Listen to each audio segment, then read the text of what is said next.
Assalamualaikum warahmatullahi wabarakatuh. Salam sejahtera untuk kita semua. Semoga kalian selalu sehat ya. Hari ini saya akan membahas soal penilaian tengah semester yang pernah kalian kerjakan dan kalian bahas secara mandiri sebagai persiapan ujian sekolah yang akan datang. Langsung saja soal nomor 1. Yang diminta adalah ide pokok teks tersebut. Kalau untuk soal nomor 1 saya kira kalian sudah paham. Kalau mau mencari ide pokok berarti kalian harus mencari kalimat utamanya terlebih dahulu. Ya. Kalimat utama itu biasanya bersifat umum. Kalau dari teks tersebut, kalimat utamanya ada di kalimat nomor 1. Madu mengandung banyak nutrisi penting yang bisa dibilang cukup kompleks dan terbukti sangat baik untuk kesehatan manusia dari anak-anak sampai manula. Ide pokoknya jelas jawabannya adalah E, kandungan nutrisi madu. Selanjutnya soal nomor 2. Yang diminta adalah simpulan teks tersebut. Kalau ada soal simpulan, kita lihat kalimat terakhirnya. Kalau kalimat terakhir kalian menemukan oleh karena itu, oleh sebab itu, dengan demikian, berarti langsung saja kalian cari jawabannya di opsional. Tetapi kalau tidak, kalian harus membaca secara keseluruhan. Coba kita perhatikan atau kita baca. Ada ungkapan yang menyatakan bahwa bahasa merupakan pembuka dan penyebar pengetahuan. Hal itu dimungkinkan karena perkembangan pengetahuan termasuk kebudayaan dan teknologi yang semakin pesat tidak akan tersebar luas tanpa adanya sarana yang dapat digunakan untuk menyebarluaskannya. Salah satu sarana tersebut adalah bahasa. Dengan kata lain, bahasa sebagai salah satu alat komunikasi mempunyai peranan yang penting dalam penyebarluasan itu. Orang dapat menyampaikan segala gagasan atau idenya melalui bahasa. Berarti simpulan teks tersebut adalah, coba yang opsi E, teknologi semakin maju sejalan dengan perkembangan bahasa. Kurang tepat ya.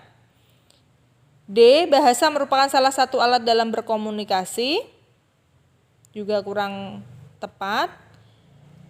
Mengapa kok jawabannya A, bahasa berperan dalam membuka dan menyebarluaskan pengetahuan? Karena yang dibahas di dalam teks tersebut adalah peran bahasa dalam menyebarluaskan pengetahuan. Berarti jawabannya adalah A. Nomor 3. Makna istilah tunawisma dan tunakarya pada kutipan biografi tersebut adalah, kalau ada soal semacam ini, kalau kalian sudah tahu maknanya, berarti tidak perlu baca teksnya. Tunawisma itu tidak punya tempat tinggal. Kalau tunakarya itu tidak punya pekerjaan. Kalau tesnya secara daring, saya kira kalian buka KBBI itu langsung ada jawabannya. Kalau untuk soal nomor 3 kok masih salah itu berarti dia tidak mau berusaha ya. Padahal soalnya mudah. Sekarang soal nomor 4. Yang diminta adalah ringkasan teks tersebut adalah, ingat, kalau ringkasan harus dibaca secara keseluruhan. Wortel merupakan salah satu sayuran yang paling populer di dunia. Wortel sering digunakan dalam berbagai masakan seperti sup ayam atau salad. Wortel mengandung sekitar 88% air, 7% gula, 1% protein, 1% abu, dan 0,2% lemak. Wortel kaya akan antioksidan, mineral, dan sejumlah nutrisi lainnya yang baik bagi tubuh. Sayuran wortel ini juga nikmat dibuat sebagai jus.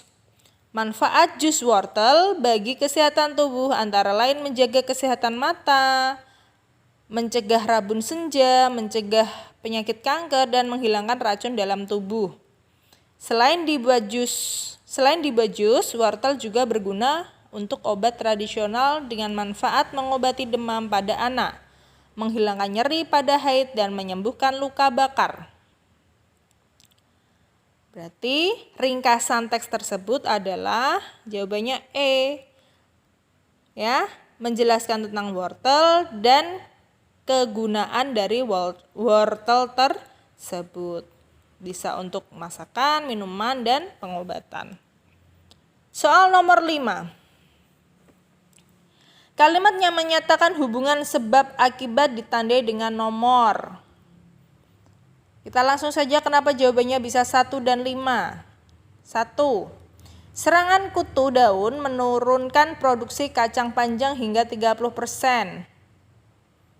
Sebabnya itu ada serangan kutu daun, akibatnya produksi kacang menurun.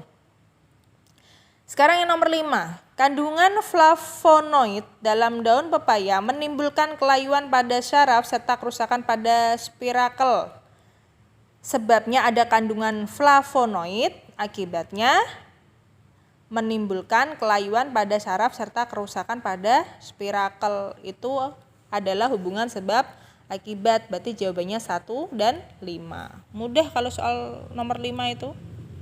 Sekarang soal nomor 6. Ringkasan isi kutipan cerpen tersebut adalah, kita baca cerpennya. Aku tetap mencintaimu, apapun juga yang terjadi pada dirimu. Namun ada yang lebih penting. Aku harus menyadarkan kau bahwa hidup yang kau tempuh selama ini tak akan bertahan lama. Cintailah istrimu. Jangan kau tinggalkan dia. Dia juga manusia, Mas. Dia juga ingin bahwa di hadapanmu dia pun berharga. Judulnya Marinah Tercinta, karyanya Bagdi Sumanto. Berarti ringkasan isi kutipan cerpen tersebut adalah, seorang yang mencintai pasangannya tetapi rela berkorban demi kehidupan orang lain. Ini semacam cinta segitiga ya, antara 2 perempuan dan 1 laki-laki. Coba dicermati lagi teksnya. Sekarang soal nomor 7. Kalimat yang tepat untuk mengisi bagian rumpang pada teks prosedur tersebut adalah, kalau teks prosedur biasanya lebih mudah untuk mencari kalimat rumpangnya. Ya, coba kalimat nomor 1. Kukus singkong hingga setengah matang. Angkat dan sisihkan. Siapkan baskom, isi dengan 1 liter air. Tambahkan garam dengan bawang putih, aduk hingga merata. Setelah itu, singkong direndam atau rendam singkong pada baskom selama 20 menit. Panaskan minyak goreng hingga berwarna kuning. Masukkan singkong goreng ke dalam sebuah toples, tambahkan bumbu tabur. Kocok-kocok hingga tercampur merata. Mudah ya kalau untuk soal nomor 7 ya. Jawabannya adalah E. Selanjutnya adalah soal nomor 8. Yang diminta adalah perbaikan kalimat ambigu pada kalimat kedua pada teks berita tersebut adalah, ingat dulu saya pernah memberikan contoh kalimat ambigu ya. Kucing makan tikus mati. Kucing makan tikus mati. Kucing makan tikus mati atau kucing makan tikus, kucingnya mati. Nah, itu namanya kalimat ambigu. Coba langsung saja kita terapkan pada opsional jawabannya.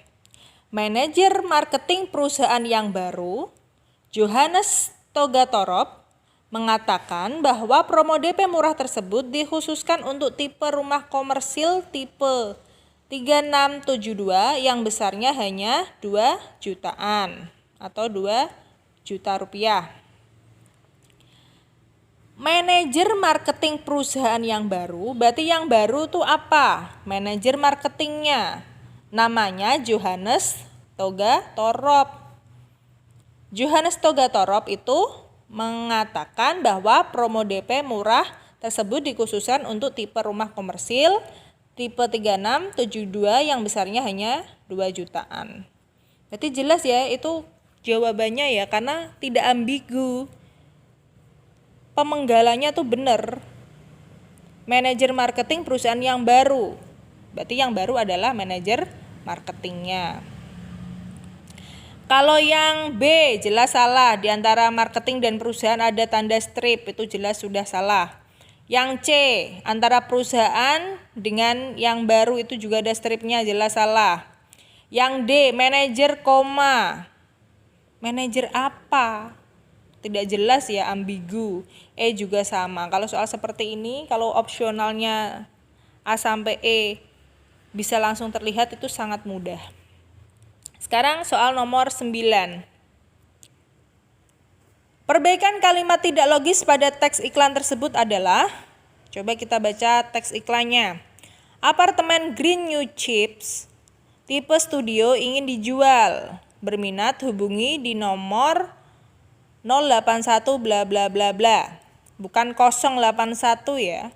Kalau kosong itu enggak ada apa-apa. Kalau angka seperti ini menyebutnya adalah 0. Coba opsi E. Apartemen Green New Chips tipe studio akan dijual. Berminat hubungi di nomor bla bla bla bla. Tidak logis ya. Akan dijual. Padahal dijual apartemen, bukan akan lagi. Sekarang yang D. Apartemen Green New Chips tipe studio ingin dijual. Berminat hubungi nomor. Berminat hubungi nomor itu tidak logis. Karena mengiklankan, oh berminat, maka hubungi nomor ini, itu baru logis. Yang ada jawaban seperti itu adalah A dan E sebenarnya. Tapi kalau kita melihat kelogisan, yang A itu lebih logis.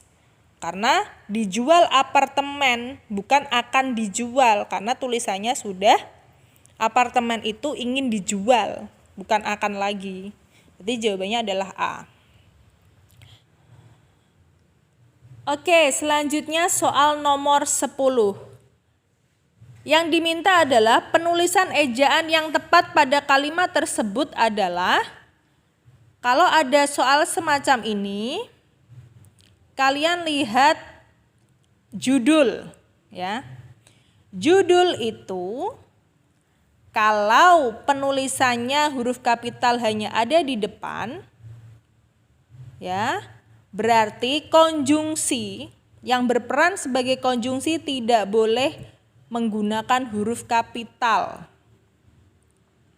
Itu yang pertama. Yang kedua, judul itu tidak ditandai dengan tanda petik 2. Ya. Berarti jelas yang B itu salah, yang D salah, tinggal yang A, C dan E. Ya, A, C dan E. Sekarang kita lihat puji syukur. Kata puji syukur itu tidak perlu ditulis oleh huruf kapital. Tidak usah menggunakan huruf kapital karena hanya mengucapkan puji syukur atau memanjatkan puji syukur. Ya. Kalau yang C itu menggunakan kapital, yang E juga menggunakan kapital. Kalau hanya puji syukur cukup ditulis huruf kecil semua. Berarti jawabannya adalah A. Semoga kalian paham dengan penjelasan saya. Jika ada yang masih perlu ditanyakan, silakan tanyakan di Google Classroom ya, di kolom komentar. Tapi kalau kalian sudah merasa bisa ya sudah. Tetap semangat, tetap belajar, persiapkan ujian sekolah dengan baik. Kesuksesan itu bergantung dengan pribadi masing-masing. Wassalamualaikum warahmatullahi wabarakatuh.